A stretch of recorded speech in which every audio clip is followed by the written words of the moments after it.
कौन सा आपका ड्राई सेल। तो इसके बारे में देखने वाले हैं। तो इसे दूसरा नाम भी कहते हैं हम कार्बन जिंक सेल। तो इसका सेकंड नाम भी लिख लीजिए, कार्बन जिंक सेल। ठीक है, तो इसे देखने वाले हैं। तो अब क्या है, कुछ सेल देखे होगा इस तरीके से, ये खुला हुआ है आपका। तो इसमें क्या होगा कि ये वाली जो रोड पड़ी है ये किसकी होगी, आपकी कार्बन की होगी, कार्बन इलेक्ट्रोड। और यही क्या किसका काम करेगी, आपके पॉजिटिव टर्मिनल का। और इसके अंदर ये क्या रहेगा, आपका जिंक, क्या रहेगा आपका जिंक।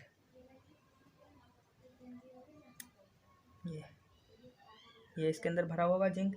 तो ये किसकी होगी, जिंक की इलेक्ट्रोड। इसमें क्या होगी, जिंक की इलेक्ट्रोड। और ये नीचे क्या रहता है, ये नीचे से कनेक्ट ही है, तो क्या रहती है, निगेटिव टर्मिनल का काम करेंगे। किसका काम करेंगे, निगेटिव टर्मिनल का।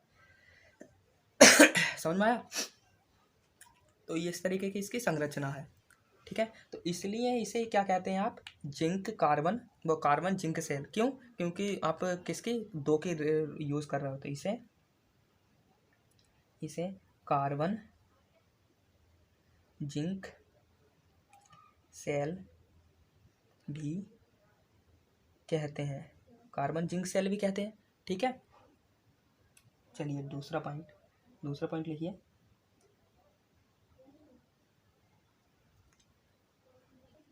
दूसरा पॉइंट लिखिए इसमें लिखिए मैग्नीज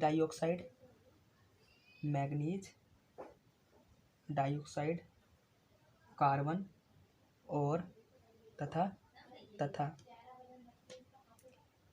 अमोनियम क्लोराइड NH4Cl का अनुपात जब ये सेल बनाया जाता है तो इसका अनुपात कितना रहता है। हाँ, एक और है नहीं, NH4Cl तथा कोमा लगाइए यहाँ। तो manganese dioxide carbon ammonium chloride तथा अब लिखिए तथा, चार रहते हैं, चार किसका एक क्या रहता है, Zn जिंक क्लोराइड के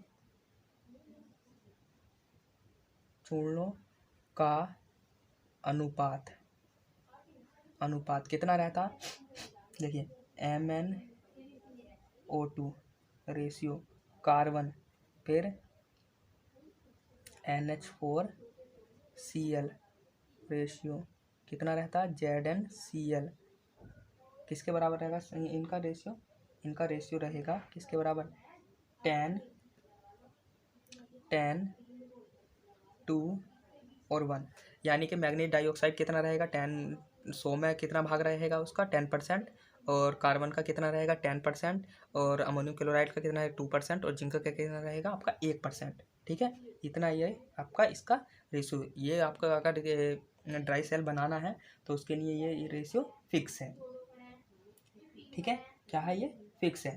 तो इसके चारों ओर तो रहती है, वो क्या रहती है, अमोनियम क्लोराइड तथा जिंक क्लोराइड का क्या रहता है, प्लास्टर ऑफ पेरिस, यानी कि POP रहती है, प्लास्टर ऑफ पेरिस। तो इसके अंदर देखिए, इसके अंदर अमोनियम क्लोराइड NH4Cl तथा जिंक Zn क्लोराइड सेल के चारों ओर और POP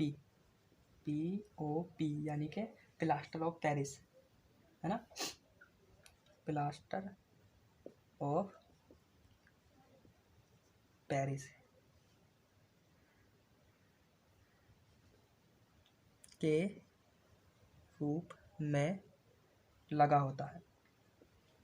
अगर मेरे पास कोई सेल है तो ये कार्बन की रोड है, ये कार्बन की रोड डली है इसके अंदर, जो इसके चारों ओर रहेगा वो किसका लेप रहेगा, आपका NH4Cl तथा ZnCl जिंक क्लोराइड का। किसका, इसका सेल रहे, इसके चारों ओर इसका वो रहेगा। ठीक है, और जो किसका काम करेगा, इलेक्ट्रोलाइट का कार्य करता है। किसका, इलेक्ट्रोलाइट क्या रहता है, जो विलयन रहता है उसका कार्य करता है। और जो सेल क्या रहेगा, सेल के ऊपरी और बाहरी ये क्या कर दिए जाते हैं, भले पासे से बंद कर दिए जाते हैं, ये सब बंद रहेंगे। तो ये टर्मिनल रहेगा, और नीचे के एक अर्थिंग वाला न्यूट्रल वाला 2 वायर रहेंगे, और दोनों को इस तरीके से सेल के कनेक्ट कर देंगे, ये इस तरीके से, यही तो रहता है डाई सेल। ठीक है, तो इनकी हम रिएक्शन देखने वाले हैं, रिएक्शन कैसे होती हैं। तो केमिकल रिएक्शन देखें।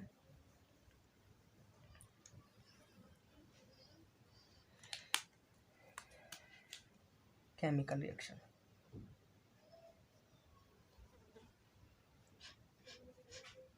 केमिकल रिएक्शन, पहला क्या है आपका NH4Cl, किससे आपकी ये किस में हो जाएगा आपका ब्रेक, आपका सेल परचेस करके लगाओगे तो NH पॉजिटिव और Cl निगेटिव, अगर सेल परचेस करके लगाओगे तो इस तरीके से आपको मिलने वाला है ये। और जब इसमें आप लोड कनेक्ट कर दोगे, क्या कर दोगे, लोड, तो पहली रिएक्शन किस पर होगी आपकी, कैथोड पर, कैथोड पर क्या होगी आपकी, कौन सी है आपकी, जिंक की है, किसकी है, Zn की। ठीक है, तो Zn की है तो Zn की किससे करेगी आपकी, NH4Cl से। ठीक है, तो क्या बनाएगी आपकी, देखो एक तो बनाएगी Zn क्लोराइड, ठीक है, दूसरा क्या बनाएगी बोलो भाई,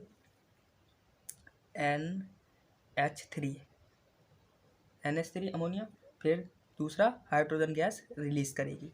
तो ठीक है, अब बैलेंस करो इसे, तो बैलेंस करोगे तो Zn के कितने हैं, Zn के एक ही है, क्लियर है।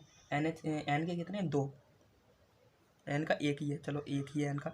H देखो H कितना है, 3 और 2 5, और इधर कितने 4, तो इधर 2 से मल्टीप्लाई करो तो कितना हो, 3 6 और 2 8, तो इधर कितने से मल्टीप्लाई करो, 2 से, तो कितना हो जाएगा 8, और ये भी N के 8, तो ये रिलीज हो जाएगी हाइड्रोजन गैस। अब तो हाइड्रोजन गैस वो भी आपके लैग्रांजी सेल था इससे पहले वाला, उसमें भी ये रिएक्शन होगी, सही कर लेना। ठीक है, यही वाली वहाँ इस तरीके से लिखवाई थी NH3, ये लिखवाई थी ना, तो ये होगी आपकी के साथ। दूसरी इसी में क्या होगी आपका, किसका था दूसरी किसकी थी आपकी, मैग्नीज डाइऑक्साइड किसके साथ रिएक्शन कर रही थी, हाइड्रोजन गैस के साथ। इसी के साथ तो जो आपकी इसके चारों ओर घूम रही होगी, इसी के साथ तो रिएक्शन करेगी, और जब रिएक्शन करेगी तो क्या बनाएगी, बोलो भाई, MnO3 बनाएगी, और प्लस जल, सेम उसी की तरह जैसा पहले सेल था, जल बनाएगी।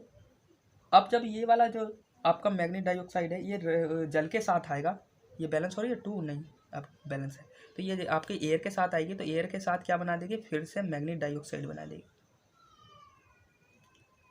3 2, यही है ना। इसकी रिएक्शन कराओ किससे, आपकी एयर से, तो एयर से जब रिएक्शन कराओगे तो क्या बनाएगी, MnO2, कितना Mn2, कितना 2, और इसे 2 से मल्टीप्लाई तो कितना हो जाएगा 4, इसके कितने हैं 2, 6 और 2 8, तो ये कितना हो जाएगा 4, बैलेंस। ठीक है, तो ये रिएक्शन होने वाली है। ठीक है, ये किस पर हुई थी अभी, कैथोड पर। अब ठीक है, तो ये वाली अब किस पर आ जाएगी, ये आ जाएगी आपकी एनोड पर। यहाँ तक तो आपने बना लिया, यहाँ तक, और जब ये आपका डिस्चार्ज हो रहा होगा धीरे धीरे, तो क्या हो रहा होगा, एनोड पर कौन सी रिएक्शन हो रही है, Mn4, ये आपको पुनः मिल रहा होगा।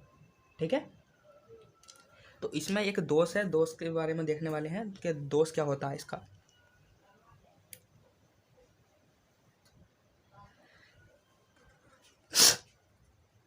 दोष,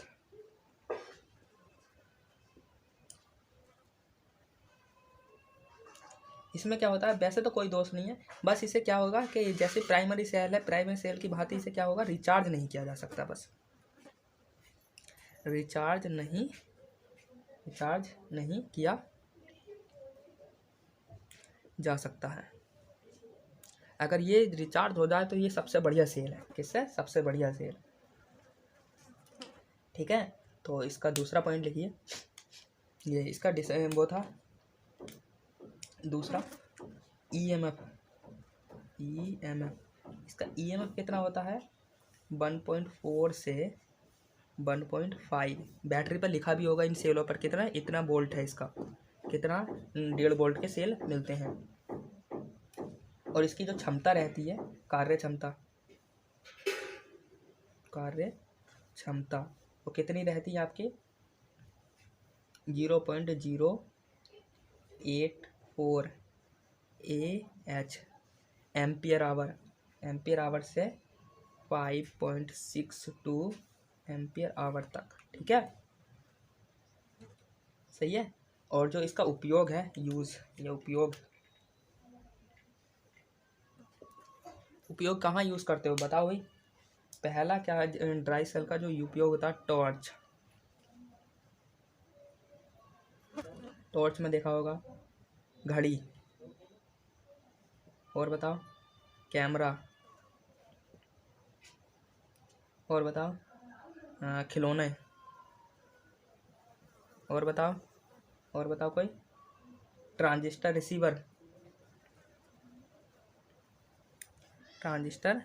रिसीवर, और बताओ, टैप